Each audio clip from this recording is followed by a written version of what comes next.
Hi, my name is Wafaa Abdel-Hadi. I am a clinical oncologist and a functional medicine doctor. I started oncology back in 2002.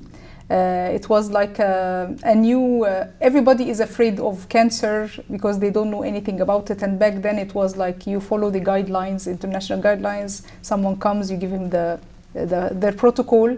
But then at the end, in 2013, I lost my father for metastatic lung cancer, and I was doing everything that should have been done.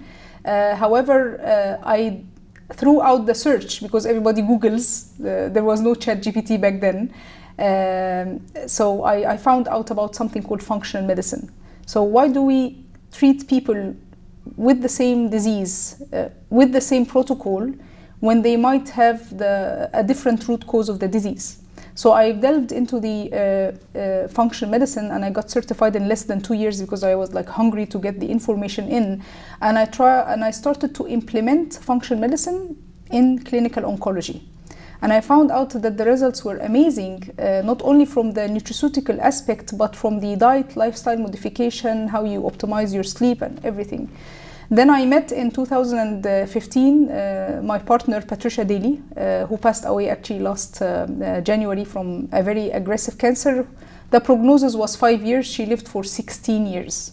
So she was like my miracle, my living proof that a ketogenic diet works, because what actually saved her life and had her live that unexpected quality of, with a perfect quality of life, was a ketogenic diet. And she made a lot of books, and even a book about how to, the ketogenic kitchen. So we joined together forces. So I would see the patient, analyze their root causes, etc., and she would individualize their ketogenic diet. Because ketogenic diet, it's not like people say, it's like, oh, I'm taking keto to lose weight, to look pretty. No, it's a therapeutic diet. It affects every cell in your body.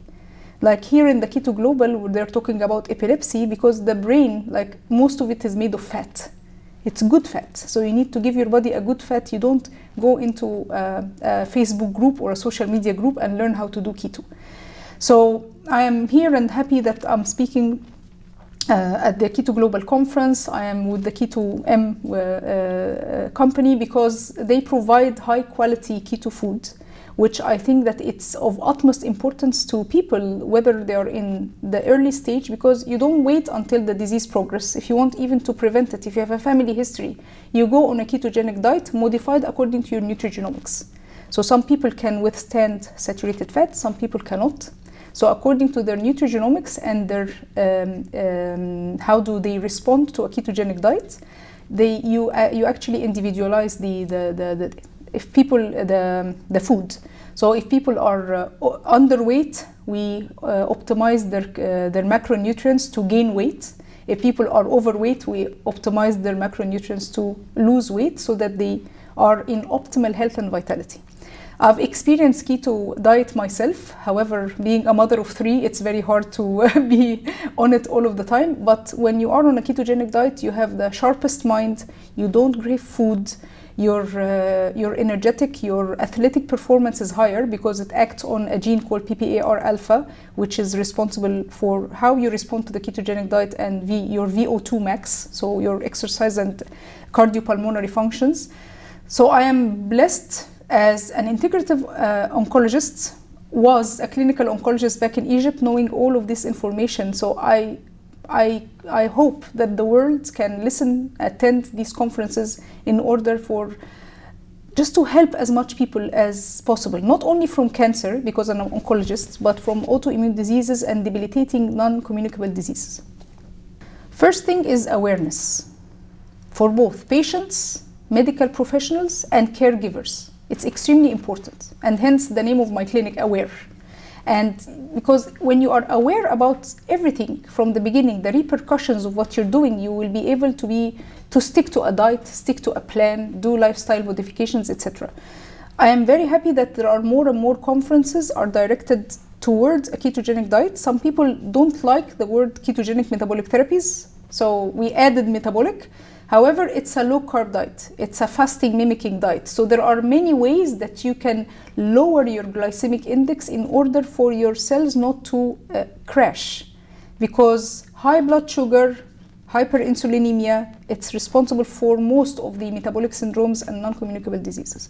So when first I do educate my patients, and then what we are doing now is that we are educating the metabolic, or how do we say, integrative doctors, because this is not complementary medicine.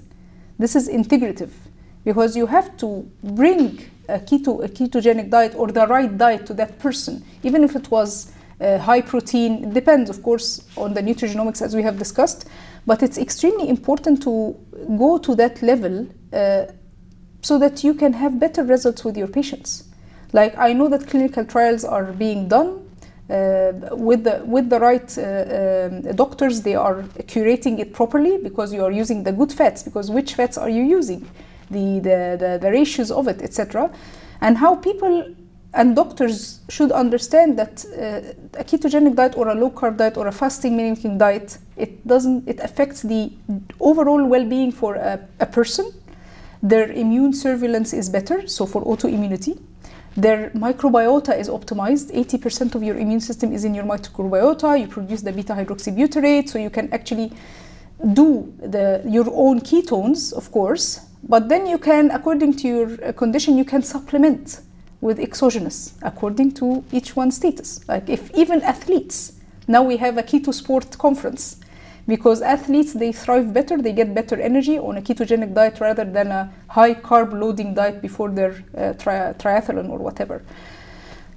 So I think that if we go there, you will greatly improve the vitality and the sustainability of your treatment protocol for the doctors, and you will have the happiness and the satisfaction of the patient. So I hope that this is the direction that we're going through.